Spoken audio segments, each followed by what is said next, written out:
Hi, I'm Stephanie Jaworski of joybaking.com. Today we're going to make brownie cupcakes, and this is what they look like. This is really just a brownie in cupcake form, and then we're going to top it with a delicious chocolate fudge frosting, so we get like a double dose of chocolate. So the first thing we need to do is to preheat our oven to 325 degrees Fahrenheit, which is 165 degrees Celsius, and you will need a 12-cup muffin pan. Now, to prepare your pan, you could just use these, regular paper liners, or you could use like these freestanding muffin cups. But what I'm just going to do today, because you don't have to do that, is you could either just lightly butter your muffin cups, and if you do that, just melt a little butter and use a pastry brush, or I'm going to do it really simple today. I'm just going to use one of these non-stick sprays and just spray the inside. And I've already done most of them. When you use these non-stick sprays, if you do, I always tend to get the top of the pan. Just take a cloth and clean that off, because if you don't, I find when you put the pan in the oven, that kind of bakes on there, and it kind of makes a mess of your pan, which we don't want. So now, we're going to make our brownies first. Very easy, one bowl, which who doesn't like?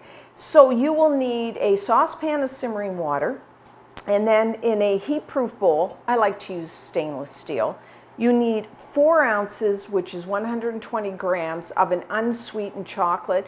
And that's chocolate that has no sugar. It's very bitter, and it's not a chocolate you would just eat out of hand. But what I find is it really makes a nice deep chocolate flavored brownie, which I love. So just as you can see here, I just coarsely chopped it. Just put that in there, along with a half a cup, 113 grams of butter. You can use either salted or unsalted, whatever you prefer. And I've just cut it up a little, and that way it'll melt faster. And then I'm just going to put that over my saucepan of simmering water, and then we're just going to let the chocolate and the butter melt. Okay, so our chocolate and butter both melted, so I'm just going to take that off the heat. Give it a good stir. Now, I'm going to feel that. It is a little, you want it kind of lukewarm, and that's a little hot. So what I'm going to do is just let this sit on the counter for a few minutes until it's cooled to lukewarm, and then we'll finish off our brownies. So now our chocolate has cooled to lukewarm, so just nice. You don't want it too hot. And then I've just transferred my chocolate mixture over to a clear bowl, just so you can see what I'm doing. You don't have to do this at home. So now what I'm going to add is 1 1/4 cups, which is 250 grams of a granulated white sugar, and I'm going to whisk it in. You could just use, a wooden spoon or your spatula to stir it in, but I like to use a wire whisk for this. And you may say that's a lot of sugar, but keep in mind we are using an unsweetened chocolate that is very bitter, so we need sugar to offset that and sweeten it up. And then, as you can see, it's quite granular. Don't worry about it; it'll smooth out. So just give it sure that sugar is all mixed in, melted a little. That's why you want your chocolate, just at a lukewarm temperature when you're doing this. Okay, so now what we're going to do is add 3 large eggs. Have your eggs at room temperature. We're going to add them one at a time. And I'm going to whisk that in. And you will see it's going to start to smooth out here. And then add the next one. And then I like to add some vanilla for flavor, and you can leave that out if you want to, but I'm going to add 1 teaspoon, which is 4 grams, of a pure vanilla extract. Try to use a pure vanilla extract. Way better flavor than the imitation ones. Okay, and Last one. It's going to start to get a little harder to whisk in. Your arm will get a bit of a workout here. Now you could use a hand mixer for this if you wanted to. So you can see it's nice, getting nice and smooth. So that's what you're looking for. Okay, I'm happy with that. So I'm going to switch over now because we have to obviously add a little bit of flour here. So I'm just going to fold that in with my spatula. So you will need 3/4 of a cup, which is 95 grams of an all-purpose flour. You may know that as a plain flour.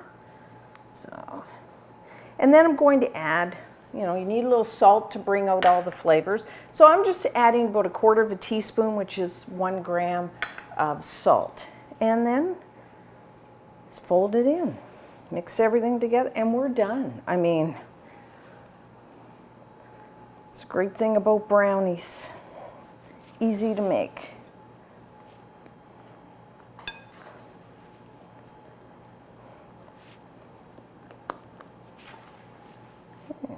Just make sure you get all that flour and always get to the bottom of your bowl so everything's mixed evenly. So now, that's it.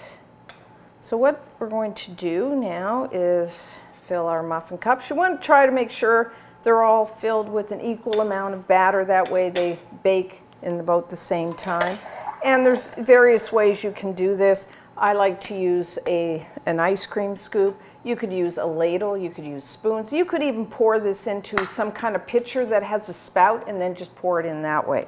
So whatever you have in the house.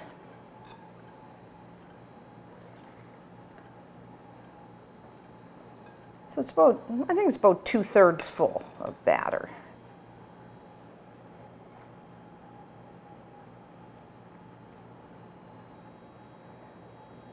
If you have to, even them up a bit. And then just like to clean off the top of my pan. So now we're going to bake these. I find somewhere around 20 minutes. I would check them maybe a few minutes less than that, because what you're looking for, you don't want, when you take a toothpick and insert it into the center, you don't want it to come out clean, not with brownies. You want there to be still some moist crumbs clinging to your toothpick. So if I say 20, you might want to check it like the 17 just to see, because everybody's oven is a little different.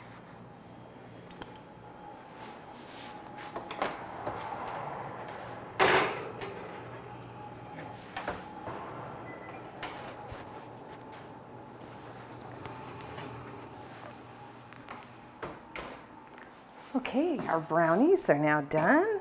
As you can see, they're set. There is some cracking. That's the way it's supposed to be. And when I put the toothpick in, as you can see, there's still some moist crumbs clinging to it. So now what we're going to do is let our muffins cool completely, cupcakes, cool completely, and then when we come back, we will start our frosting. So now we'll start our chocolate fudge frosting. So the first thing you need to do is to have a saucepan of simmering water, and you will need a heat-proof bowl because we need to melt some chocolate for our chocolate frosting.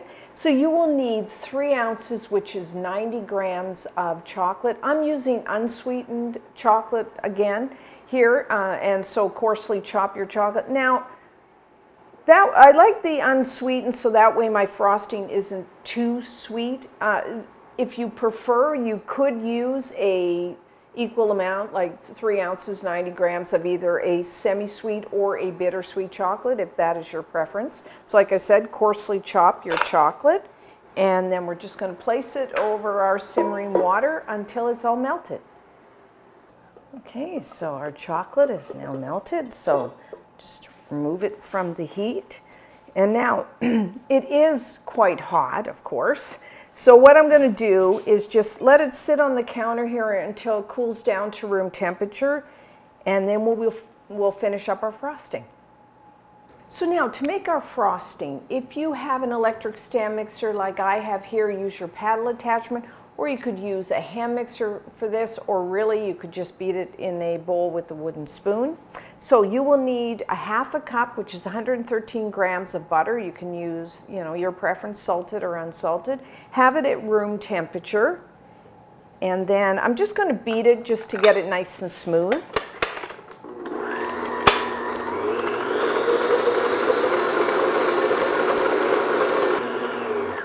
Okay, that looks good. It's a good idea to do this because maybe your butter was like a little cold or a little too firm. So beating it first before we add our sugar kind of softens it up. And then what you will need is 1 cup, which is 120 grams of confectioner sugar. You may know that as powdered or icing sugar. And I do like to sift it because powdered sugar tends to have a lot of lumps. So, you can use it like a regular sifter, or I'm just using a strainer. And just get rid of all those lumps. And then I'm going to add that to our sugar. And I'm going to add along with that is, I like a little vanilla extract. So 1 teaspoon, 4 grams of pure vanilla extract. If you don't want the vanilla flavor, you can leave that out, of course. And then I'm going to beat this. Start on slow speed because you don't want that sugar coming up in your face. And then increase your speed to medium high, and we're going to beat it for a couple minutes. We want to get not only mixed together, but we want to get some air into our mixture.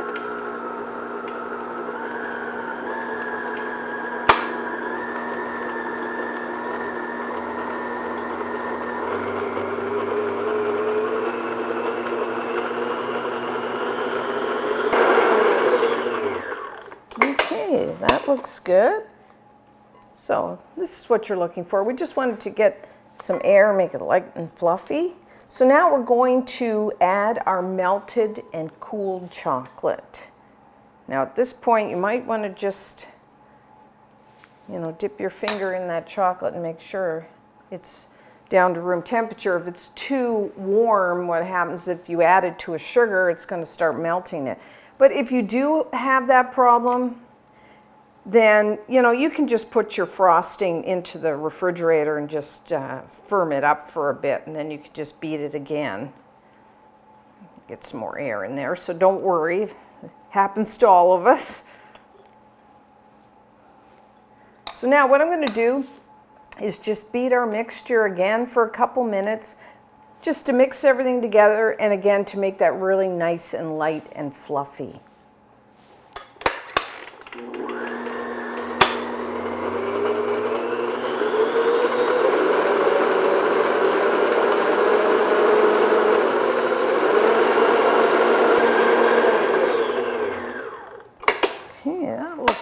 That looks pretty good. You will notice as you beat, the more you beat it, it will get light. Your chocolate frosting will get lighter in color. A lot of that has, if it doesn't look exactly like mine when you're doing it at home, it could be the chocolate you're using. Different brands are different. So this is what we're looking for. Nice chocolate. The more you beat it, the lighter it will become. So I'll just keep that in mind. Okay, so now, if you're just doing this at home, you're just doing it for your family, for the kids, what you can do to frost, and what I often do, is just take your cupcake and then just spread some frosting on there, like so. And then, you can put some sprinkles on there or whatever, or just plain. But, today, because I'll show you how to pipe it if you want to get like in the cupcake shops. But, I notice with that, mine are still a little warm, my cupcakes. So I'm going to let them sit just a few minutes to cool off. Otherwise, when I put the frosting on top of my cupcakes, it's going to melt. So when we come back, I will show you how to pipe onto the cupcakes. Okay, so now we're ready. They're nice and cool. So you'll need a piping bag. You can this one like this, or you can actually buy disposable ones. Or really, if you don't have a piping bag, you can just use like a plastic freezer bag. That's absolutely fine. And I'm just going to use just a plain tip today. If you want, you could use like a star tip, just really whatever you'd like. And if you're using like a freezer bag, you could just cut off the end. You don't even really need a tip. And then, so whenever you're filling your bag, you put your tip in there and then fold your bag down, kind of make a cuff. And if you want, you could put this into a glass if you don't want to hold it like this. And then just put your frosting in there.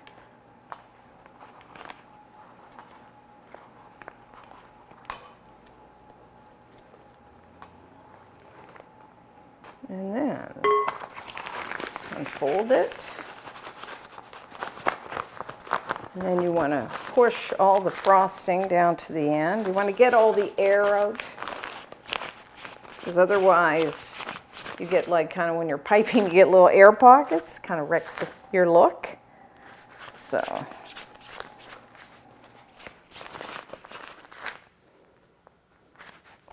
and you want to just keep pushing until it comes out the end. And there it goes. So when you do that, just put it down, and then I like to twist it and then hold it in one hand, and then you can use your other hand as a guide. So, because I'm using just a round, I'm just going to make a little, what I'm doing is just straight up and down, and just with gentle, even pressure. So I'm making a little cap to it, and if you want, you can just, like so, and just keep doing it. And then if you want, you could put some sprinkles on top, or, you know, little candies, or just plain, whatever you like. So let's try one. I'll take a little bit here. Messy.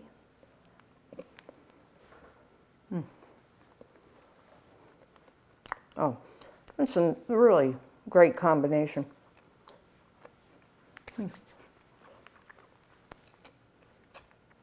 You got that really dense, fudgy, really nice chocolate flavor of the cupcake, and then the frosting is it's so creamy smooth, really great.